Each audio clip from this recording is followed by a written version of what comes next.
Hello, my name is Daniel Itzikov, and I will be talking about Law AB 2098, Low Physicians and Surgeons Unprofessional Conduct. This law was signed by Governor Gavin Newsom on September 30th, 2022. The purpose of the law was to eliminate any COVID-19 misinformation and enforce medical license consequences. It was sponsored by Evan Lowe, an assembly member representing California's 26th Assembly District, and the reason why this law came into play is because during COVID, the first outbreak, everybody was in a panic, and people would believe anything that they read online, especially in a panic, and spreading misinformation was highly dangerous for these people. This presentation will explore the pros and cons of Law AB 2098, Low Physicians and Surgeons Unprofessional Conduct. So, the first pro-argument about this law is that it stopped the misinformation about COVID-19.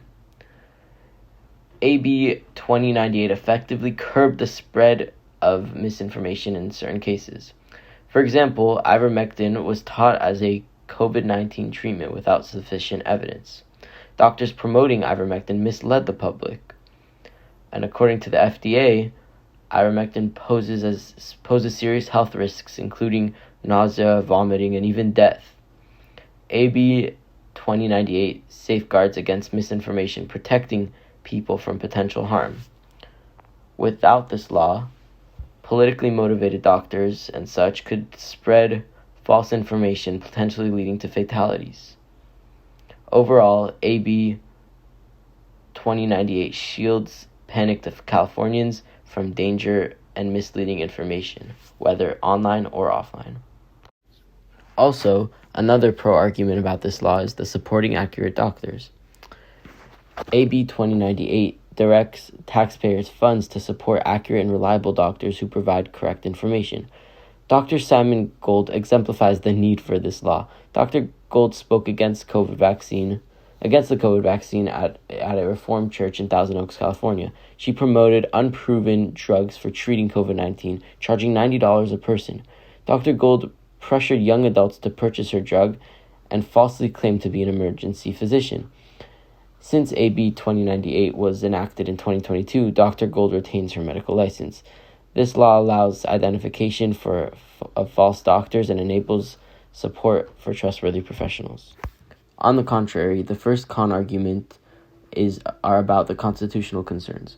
Critics argue that Law AB 2098 is unconstitutional and claims to control doctors and politicians. Laura Powell of California's For Good Governance claims that it violates the First Amendment right of freedom of speech. She argues that while providing accurate COVID-19 information is important, AB 2098 is not narrowly tailored to that interest. The government's control over defining misinformation raises questions about who decides what is deemed false.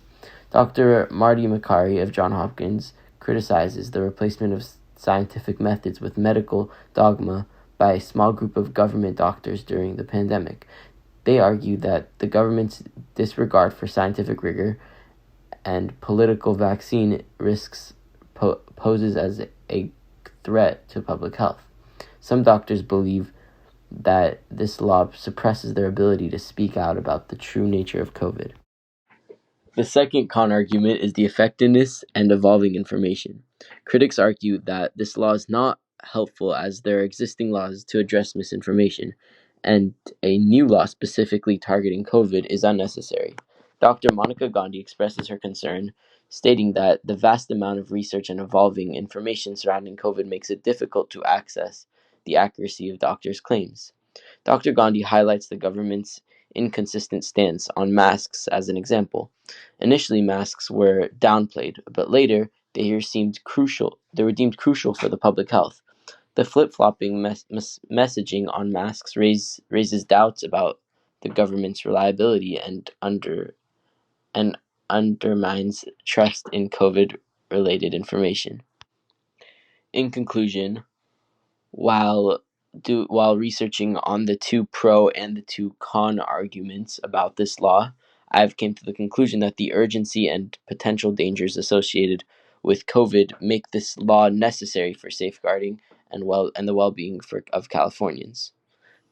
Here are my references. Thank you for listening.